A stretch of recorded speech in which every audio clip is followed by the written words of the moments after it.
নরসিংদীতে শীতকালীন সবজি উৎপাদনে ব্যস্ত সময় পার করছেন কৃষক। এখানকার সবজি স্থানীয় চাহিদা মিটিয়ে রপ্তানি হচ্ছে বিদেশেও। কৃষকরা বলছেন ফলন ভালো হলেও হাট বদল ও সিন্ডিকেটের কারণে ন্যায্য দাম পাওয়া থেকে বঞ্চিত তারা।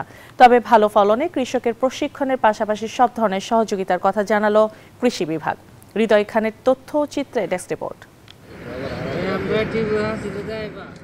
নরসিংদীতে শীতের আগমনে সবজি চাষে মাঠে মাঠে চলছে কৃষকের ব্যস্ততা। সকাল থেকে সন্ধ্যা পর্যন্ত চলছে ক্ষেত পরিচর্যা।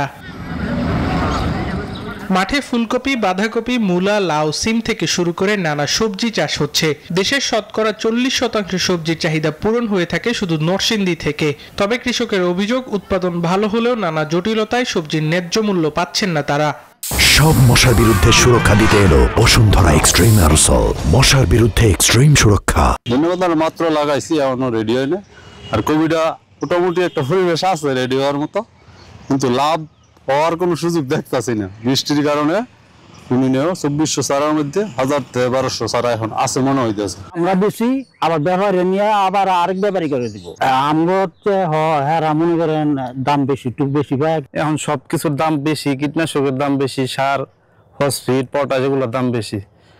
আবার দেখা যায় অনেক সময় ফসল হইলে ফলন হয় ভালোই, কিন্তু দাম পাওয়া যায় না। কৃষকদের প্রশিক্ষণ থেকে শুরু করে সব ধরনের সহযোগিতা করা হচ্ছে বলে জানায় কৃষি বিভাগ। কীটনাশক ডিলার আছে, আমাদের তাদের সাথে আমাদের যোগাযোগ রাখতেছি, তাদের সাথে আমরা মত বিনিময় করতেছি যাতে সবজির জৈববালাইনাশক ব্যবহারের মাধ্যমে যাতে সবজির উৎপাদনটা বেশি হয় এবং মানসম্মত সবজি আমরা ভোক্তাদের কাছে পৌঁছাতে পারি। এ ব্যাপারে কৃষি সম্প্রসারণ অধিদপ্তর নিরলসভাবে কাজ করে যাচ্ছে।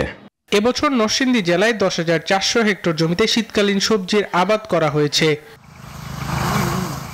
Desk report, news 24।